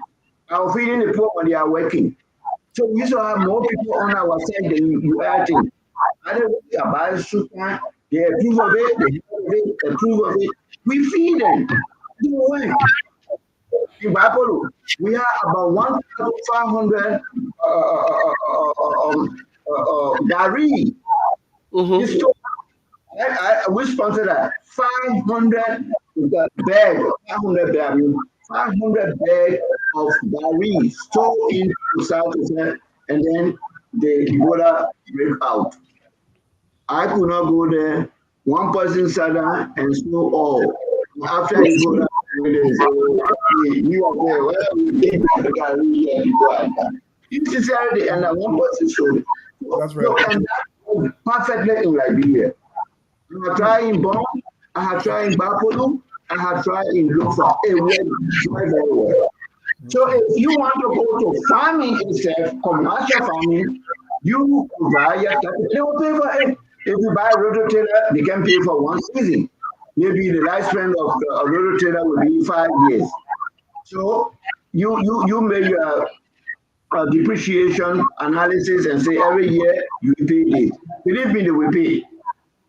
They will pay because you will do a joint marketing of the produce. In fact, you will do the market research.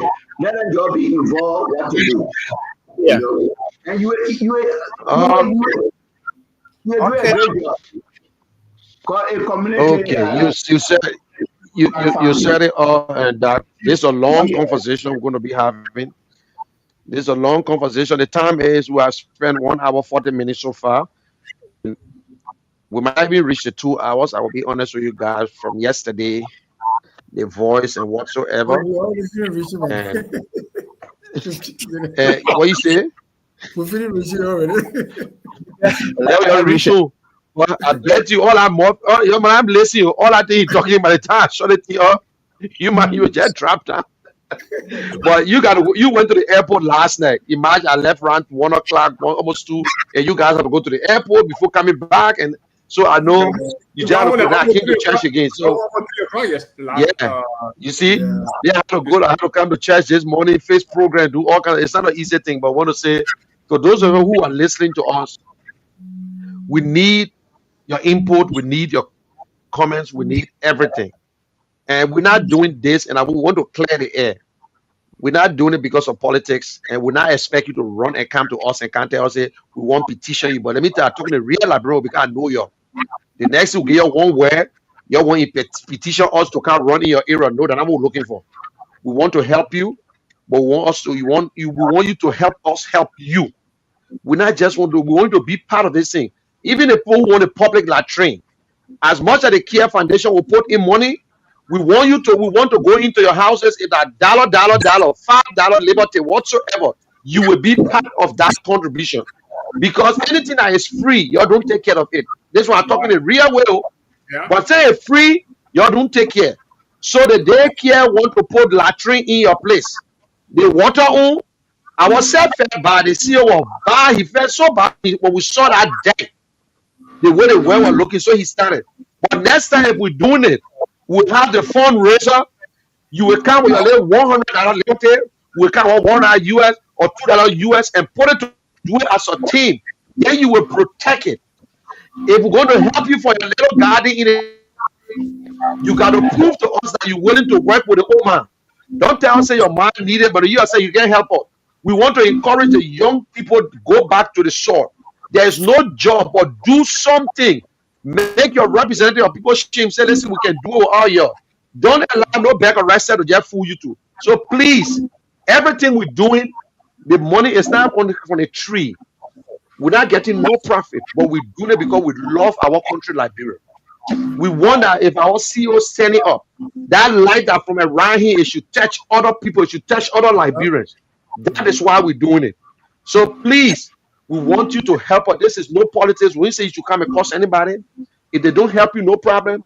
But we can't reach out to everybody. We cannot reach out to everybody. We're not here to pay your school fee. We're giving food out, but we're not here to show it to people. We don't want to spoil you. Oh, we come and get your bag of rice. No, that's not what we want. We in the business to be divine rest around. But we want to teach you that tomorrow you will feed your children. Because the CEO himself went through the same thing when he came from school. He got to be looking to where he will get a fresh dry restaurant, dry bread to eat.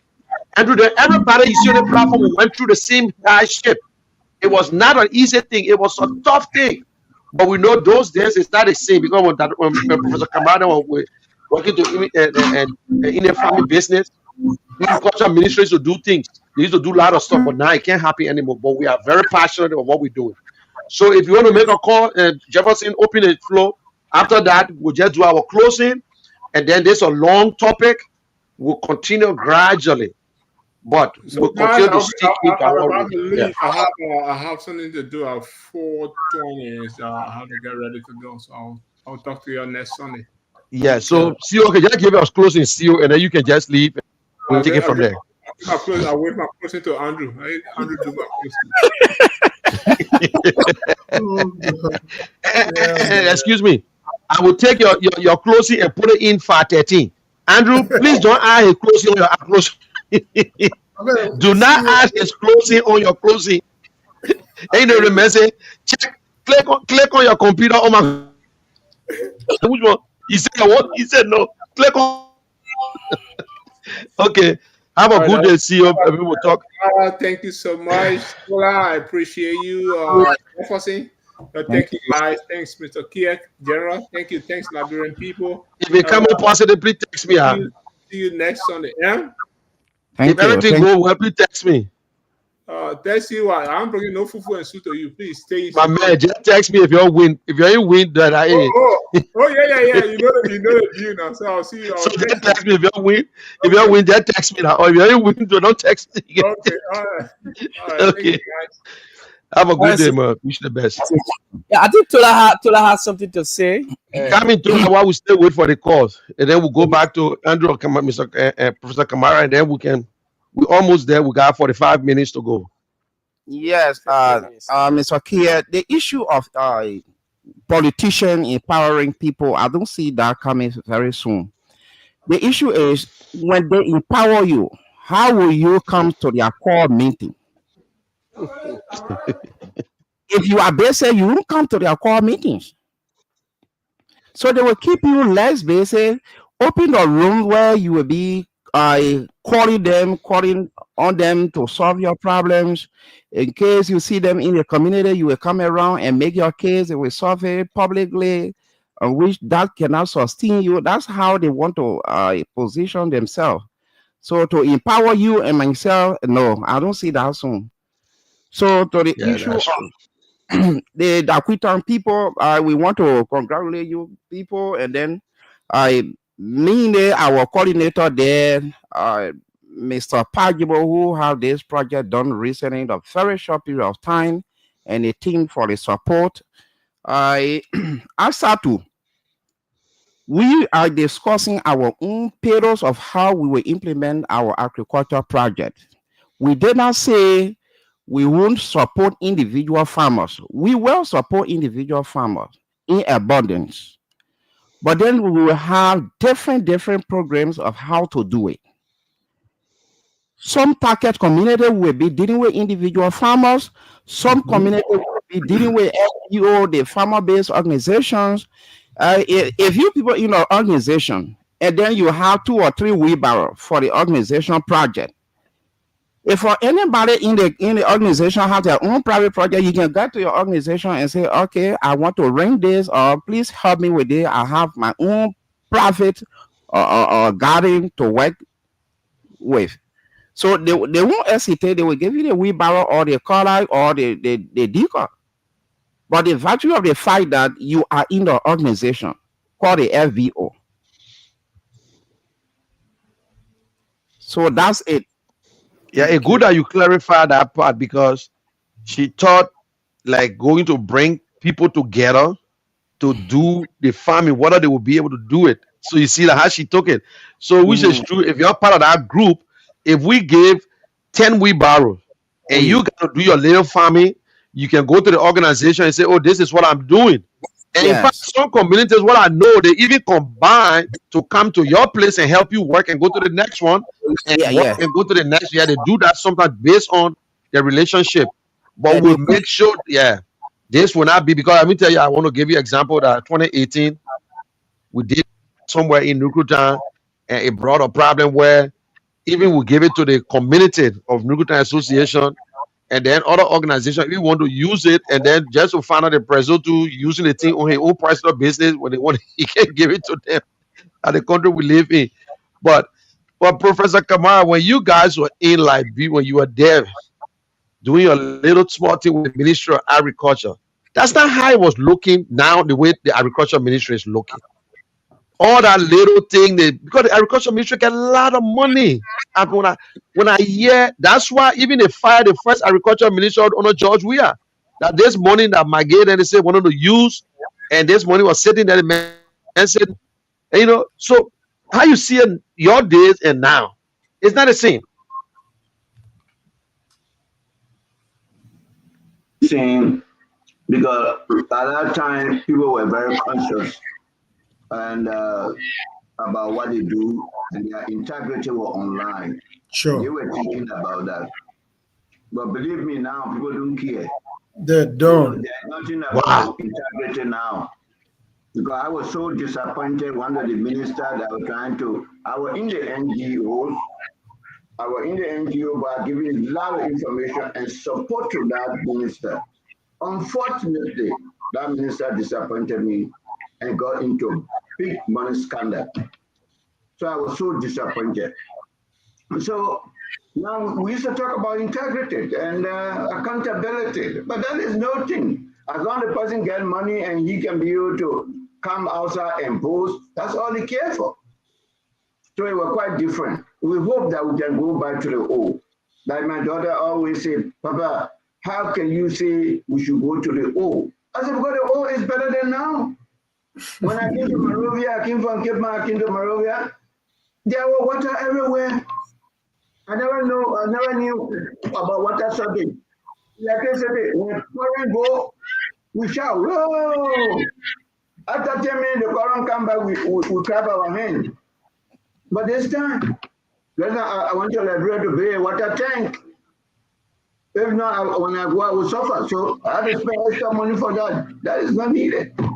So we are not going to go back into the old very, very soon.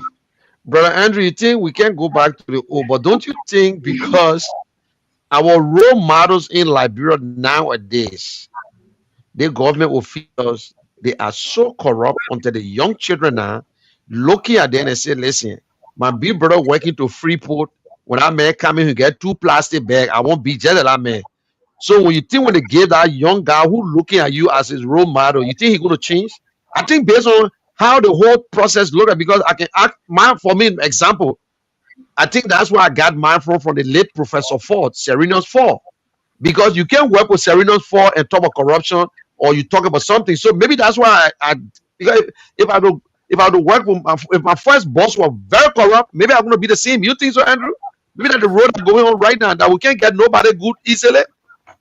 Well, the question will be: Are we better than? Are we better today than that of yesterday?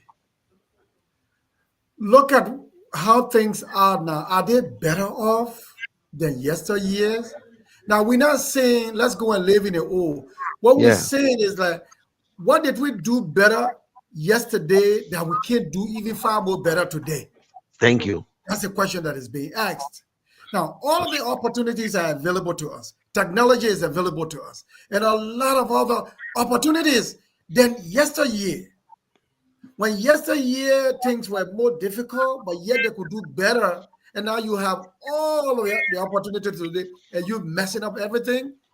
That brings into question the maturity, the integrity we are talking about, and how patriotic are you to saying how best can we reform our own country. So when you see me saying, the question now is to the Minister of Agriculture. The question is also to the President of the Republic of Liberia. If you see things going this way, and you were also an agriculturalist yesterday, President Boyka, LPMC, those days when you say LPMC, where is the LPMC today when you are president? Where is the LPMC of yesteryear when you have your Minister of Agriculture and we don't see that on the lives of the people?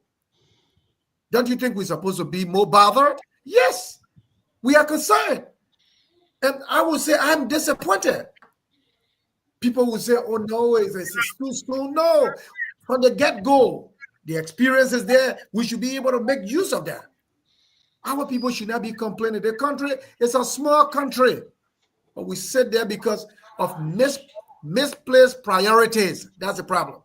Misplaced priority and leadership. That's what got us to where we are. Let's watch next door countries that are just next door to us. What are they doing that we're not doing better? So the questions we should be asking ourselves, what can we do to make things better? When all is failing around us, we need to be asking ourselves why, when we have all of the resources in tails. So we have just more to discuss. We have more good experts on board. Professor Kamara, who has been with the Ministry of Agriculture for years, taught at the university, and then other folks are now coming on board. We will have to discuss these things more and more. I love what he said. You are in a position which is an advocacy group to lifting these concerns. We are not there to criticize government. We are saying government, we can do better. And you have partners to work with you. The private sector is there. So now I work with private sector like Firestone. I work with LAC. Those are major rubber plantations. Now, when they are making these millions, don't you think that the country in which they are, you think the government like Liberia cannot have rubber farm in all of the counties and make the same and produce the same rubber plantation? But you got business people, foreigners that come and making the millions in your own country.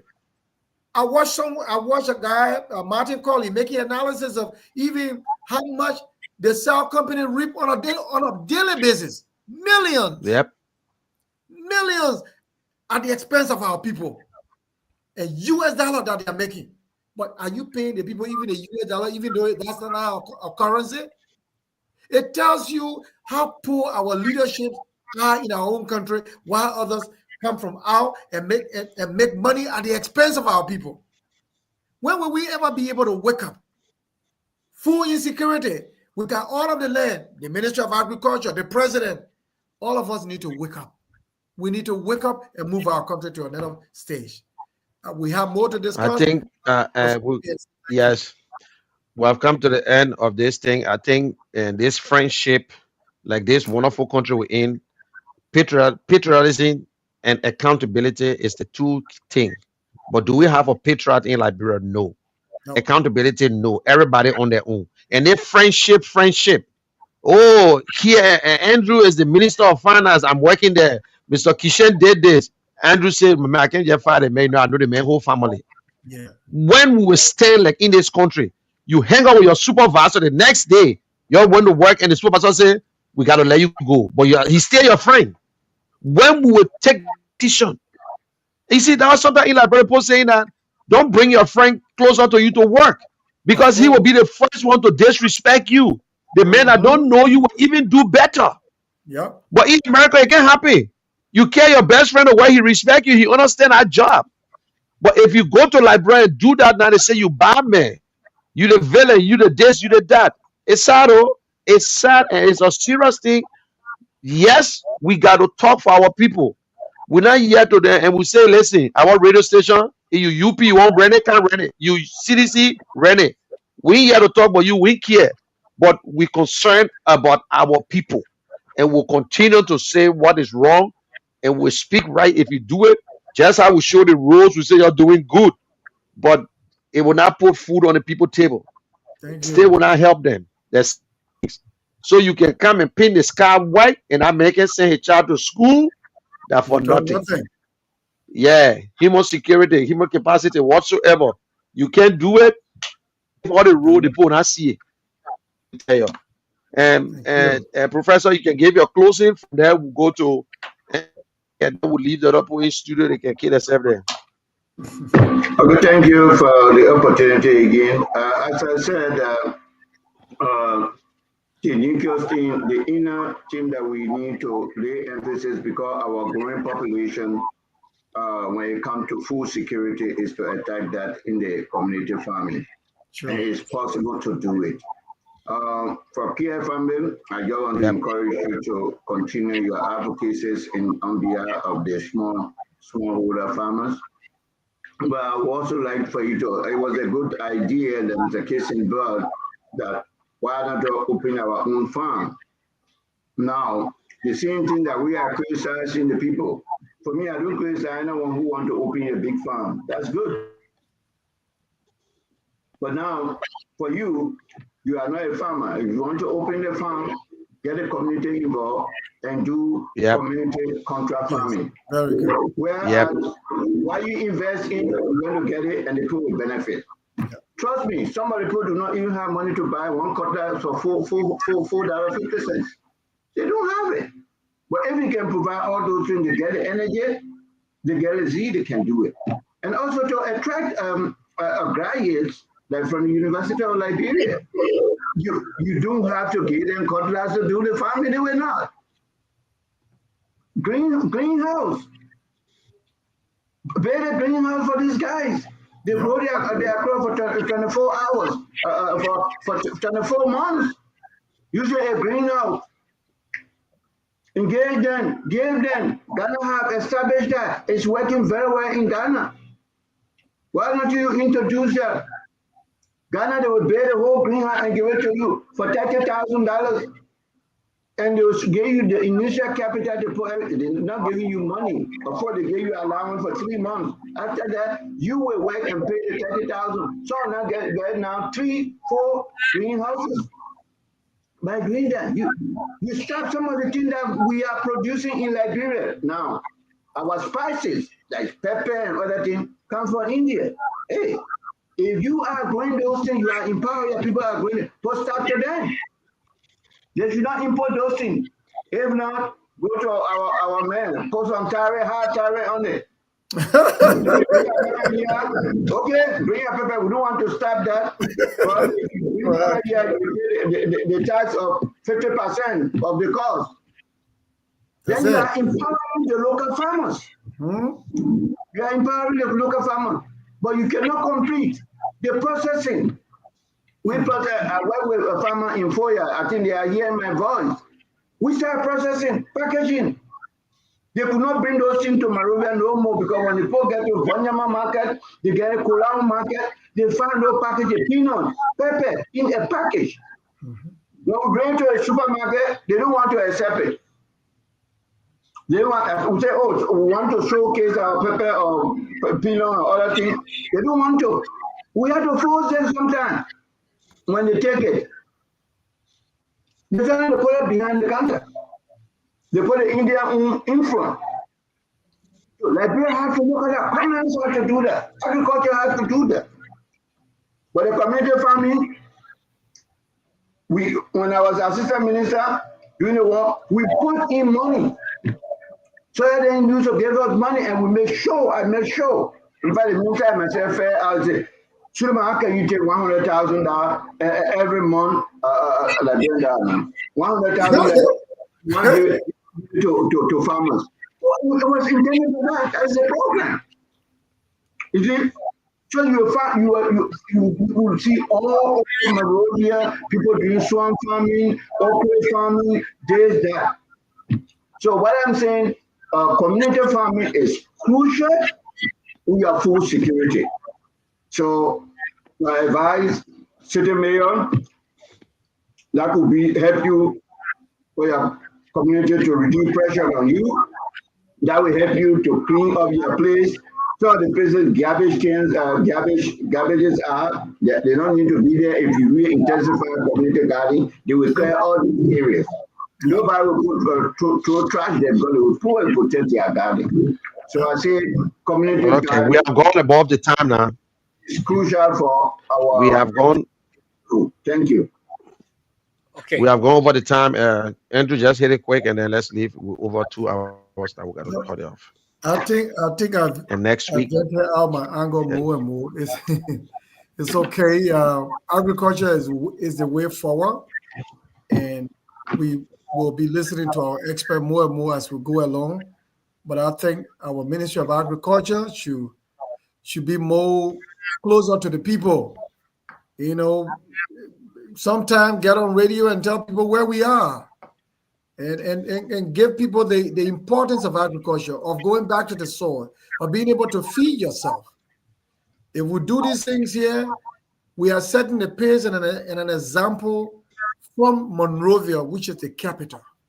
If we can start doing that from Monrovia, you can imagine what the rest of the country will be doing. So leadership is from Monrovia, which is the capital of the country. If we can start from there and start to give the awareness, it will filter down to the rest of the farmers in the hinterland. We need to feed ourselves. We need to feed ourselves. I think it's important that we do, and I pray that we can take it up from there. Thank you, guys. All right.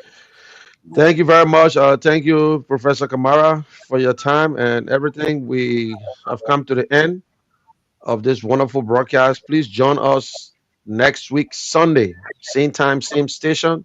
Don't forget to follow us on Kia Network. And let's just and Tola, you just want to hit it quick before I take the stream off. And Okay. Jefferson, you can take it from there. Okay. Yes, so go ahead Okay, quickly. I Just thank you, General. Thank you, Mr. Andrew Kear. I thank you, Professor Kamara. I I want to say thank you to the host of this show, Brother Jefferson P. Wayard, who always making sure that he protects me after the show, getting me to, to my place successfully all of the time. I want to say thank you, Brother Jeff, and we will get it done, General. We will get it done. Hope so. And young people know in Liberia, people say, "Oh, young people, they don't build confidence in us." But I trust me, we will get it done. okay. Thank you. All right. Okay, So, Jefferson, take it from there. Thank you very much. thank you very much. This has been a wonderful show here today on Kia Radio 95.9. Thanks to all of you who played listening role, those who placed your calls. Thank you as well. Those who view us via the social media